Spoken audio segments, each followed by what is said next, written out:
everyone. So today the tool that I'm going to be walking you through is Math Playground, and this is the presentation for my final project part 1.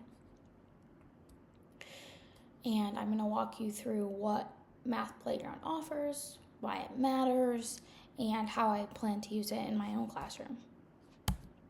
So let's start off by talking about what is Math Playground. So it's a free web-based math platform for grades 1 through 6. It includes interactive games, logic puzzles. It has virtual manipulatives, video tutorials. It's designed to reinforce fluency, to reinforce conceptual understanding and problem solving. And it's accessible without a login, so it's really easy for students to use and to navigate independently. You'll see on the right, I put a screenshot of kind of what just the homepage looks like. So it breaks it down by different grade levels, some of the different games that they offer. So why it matters. So it is really big on supporting play-based learning because it's all of the math that you're doing is like a game. You're constantly encouraging repeated practice, and it has immediate feedback, which I feel like is so important. It builds confidence for the learners who maybe feel like math isn't their strong suit, and it's a really big motivator because it gives you that immediate feedback. When I was doing some further research on it, one of the researchers talked about how it promotes agency and understanding, and it promotes a deeper understanding, which I think is also really important. So some of the key features is they are skills-aligned games. So it does number operations, fractions, geometry, and even some algebraic thinking.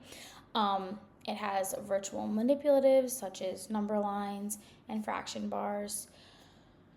Like I said, logic puzzles that strengthen reasoning and problem solving. And the activities are also very short, engaging, and it's ideal for things like centers and independent work.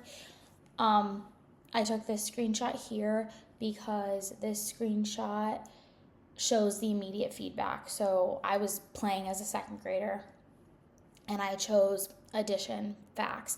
And when you get it right, it gives you a nice and you get a diamond, and you're allowed to kind of use those diamonds to play other games. And this pops up as soon as you get it right. So that's kind of why I attached this, because this just kind of shows that you get that immediate feedback. And then support for diverse learners. So it has a strong alignment with the UDL principles, visual models, and animations.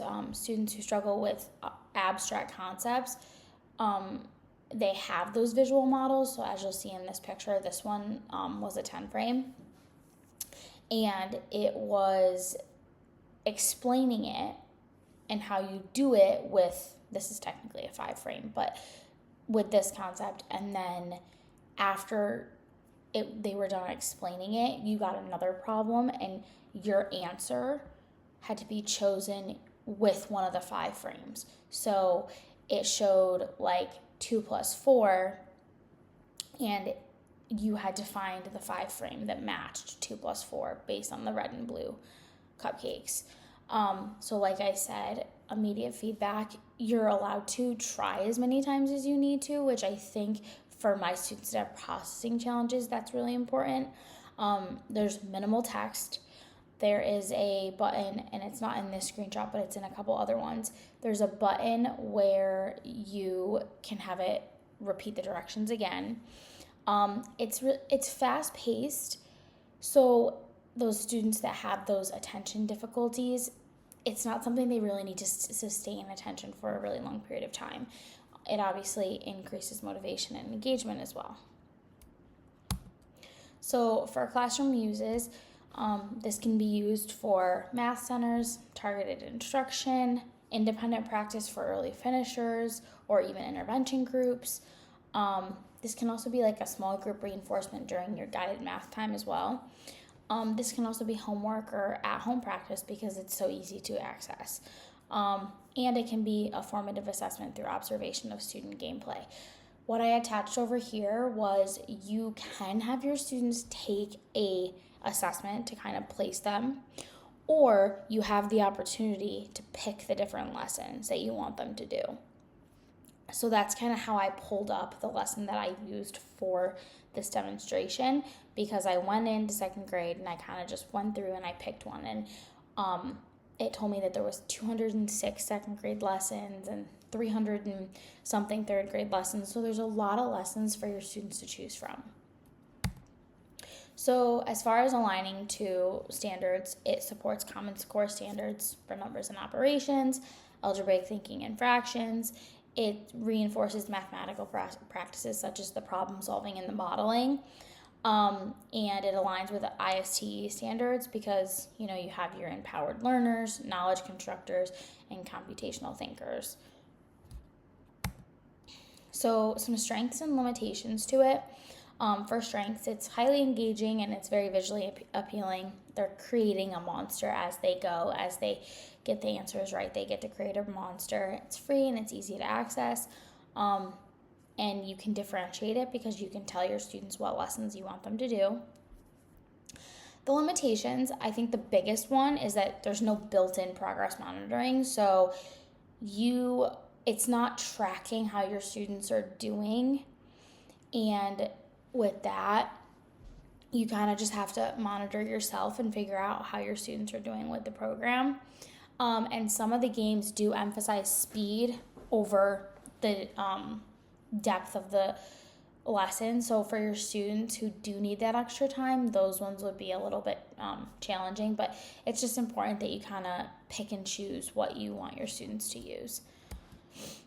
So my personal reflection, I haven't used this program in my own classroom yet, but I did some digging with some research, and after I was playing around with it for a little bit, it really does have potential for really good engagement and deeper understanding of math skills that we're practicing. I could see myself integrating this into my math centers or my intervention blocks. And the other two tools that I researched this week were Story Online and Starfall. And since those are, I use them in my classroom already for literacy support, I really do think that this would be a good program to integrate for math instruction. And kind of just to wrap it up, final thoughts. So it's a powerful, accessible tool that supports diverse learners. It aligns with UDL and Common Core standards, and which makes it super easy to integrate it into existing instruction. The research that I did supports its effectiveness and motivation, engagement, and conceptual understanding, and ideal for teachers who are seeking to enhance their math learning through interactive digital tools. So I hope you guys enjoyed my presentation on Math Playground, and I hope that you guys give it a try and use it in your own classrooms. Thank you.